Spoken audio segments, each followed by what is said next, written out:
the latest news coming out of Tottenham Hotspur is that Ange Postecoglou will not be continuing next season.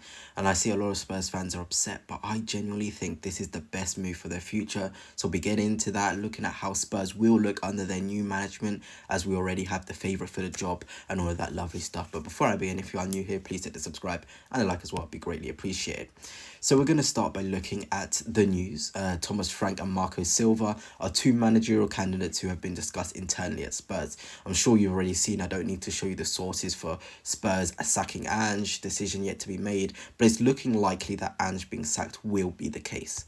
And out of Marco Silva and Thomas Frank, it is Tottenham have had direct contact already with Thomas Frank this week. The Danish manager talked with Spurs about the project and some transfer targets for the summer. So there you have it. Thomas Frank has already been in discussions for Tottenham, and that should already give you an indication of where Tottenham's stance is in the in the managerial, side of things. Someone like Frank is a phenomenal manager, and I feel as though he would take Spurs so many levels up. I mean, in terms of the depth, in terms of his tactical depth, in terms of his rotations on the pitch, in terms of how he spots different things in game states, it is top level. This is the sort of manager that can make you a competitive beast at the very, very highest level. Just because he's managing Brentford doesn't mean he's some scrub. I think he's one of the top 5 best managers in the Premier League at the minute. You've got Slot, Arteta, Guardiola, Frank. I genuinely think it comes into that order in terms of looking at the budget he has, looking at the players he's working with. He has managed to get Mbeumo and Wissa to 20 goal seasons. That should be enough to tell you that this guy is a proper manager. But let's look at Thomas Frank and his systems. This is where I feel like he just goes levels and levels above other managers. Here, he sets up in a 4-2-3-1. I think this was a game against Manchester United. Look, it doesn't matter. He sees how the opponent set up, then he'll adapt into what shape makes sense for that game. Against United, okay, Kevin Schade on the left, Damsgaard, Mbeumo and Wissa. Shows a more attacking intent. People think he's just a back 5 manager. This is not the case. This season we've seen more variety in the sort of ways he's set up. He's also played in a 4-4-2. This was against Arsenal, in Mbeumo, Damsgaard on the wing, Schade and Wissa, with Jano and Norgard in the middle. See, again, different ways. And they were really competitive against United. They beat them 4-3. Against Arsenal, it was a draw. So, look, he knows the different ways he wants to play. And that's what you want to be seeing from a manager. You don't want just one solution. You want many solutions, and Frank provides many solutions. And here he is with the back 5 against Manchester City, when they unfortunately just lost 2-1 at the Etihad with the early goal, one of their best performances this season, despite the defeat.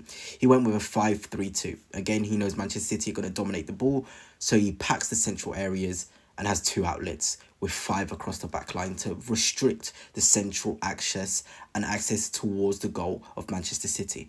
Really small things that may not seem that good, but they're really good detail spots from Thomas Frank.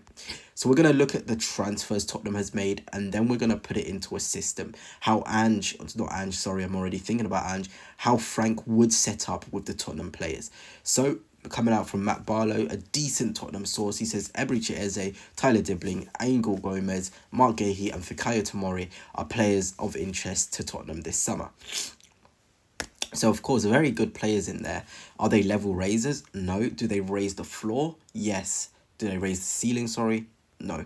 Sometimes you need to up the technical floor, and I feel like Spurs need to humble themselves and just up the technical floor. Then they can get ceiling raisers. They can probably get one player who will really elevate them to the next level, but build the ground players, lay the bricks. Remember, this is a team who finished 17th in the Premier League. Great, you won the Europa League. But look, it's a new season, it's a new dawn. You want to go a different way now. You want to get better. And under Thomas Frank, he'll recognise this, even with these sort of players coming in. We also have Tottenham have an interest in Xavi Simons from RB Leipzig, 60 million. This is what I mean by ceiling raisers. Someone like Xavi Simons raises the ceiling. He's just that good in terms of his contributions, in terms of his ability. He has all the things to go right to the very top. And it'll be interesting to see if he does come to the Premier League, because he's going to leave Leipzig. A team like Tottenham, for me, would be the right step forward for him, I'm not sure if I have the source for it. I think we've just got Nkunku. But Tottenham also want Adam Wharton. They admire him very much. Another player who I feel as though would raise that ceiling and raise that technical floor. So again, the right profiles are being targeted. Would they be able to actually lure these players away? is the next question. But they've got the right idea of what this sort of team needs. But fortunately enough for Spurs, Thomas Frank coming in, I feel like a lot of the players do suit the way he wants to play. Nkunku is one of them. There's great interest in him.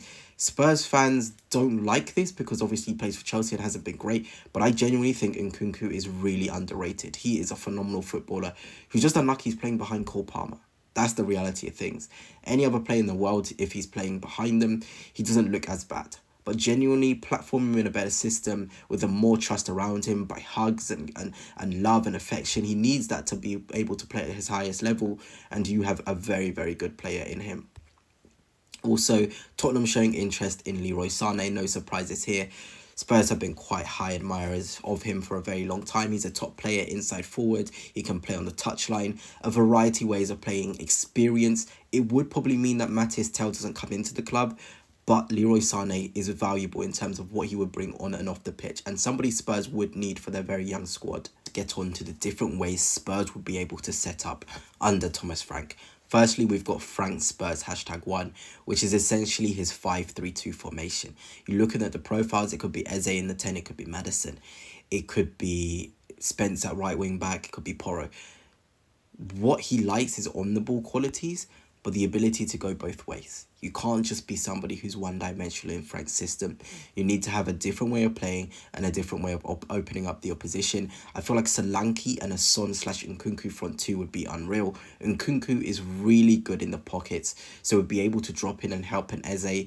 And I know a lot of Spurs fans don't like Nkunku, but I genuinely think this guy would work wonders, especially if you get a Frank in. The biggest hope, of course, would be for him to bring in Buemo over. I think that would be the dream for Spurs fans. But for now, if you have Son and Nkunku in a front two pairing with Solanke, it will be really good. Bergvall and Sarr, I think one of the two fantastic players in the Spurs squad currently. They provide the legs that Frank is looking for, but the technical qualities as well, especially Bergvall. I think under Frank, he could really do the Damsgaard sort of role. Facilitator, can give it to the 10, but he can also create and ball carry himself. A really unique profile. Romero, it could be, Danso as well. We don't know the future of Romero. He might want to leave if Ange goes.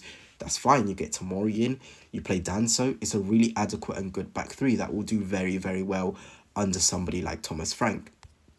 Then we've got the second way of Thomas Frank playing, the 4-4-2. Udogie, Van der Ven, Romero or Tomori, Porro, Sane as a touchline winger. He'd work really well in the Frank system. You want someone to hold the touchline. Sane can do that. Same with Brennan Johnson. Eze on the left. We saw Damsgaard would operate off the left in the 4-4-2. Creativity, combinations, that's what he would provide, and a final ball. Bergvall and Sarr, again, someone like Adam Wharton, if they got him, would be phenomenal in this system. Then Solanke, Son and Nkunku. The attacking talent that Spurs could bring in to work under Frank's system, because obviously at Brentford, Frank can't get the top 1% talents, but at Spurs, he instantly can get the top 1% talents who can really work and help him in his system. Finally, we have Frank's Spurs, not #2, but #3, the simple 4-2-3-1. Looking at that, it just looks really good. Porro, Romero, Tomori, Van der Ven, Udogie, Eze in the 10, could be Maddison again, Son, Solanke, Sane, Brennan Johnson. Spurs instantly become more exciting under someone like Thomas Frank. In terms of the rotations and the patterns of play, Spurs, I'm telling you, getting in someone like Thomas Frank, and I know you guys love Ange, would be a phenomenal bring. He has so much quality, so much untapped potential as a coach at a big club like Tottenham Hotspur.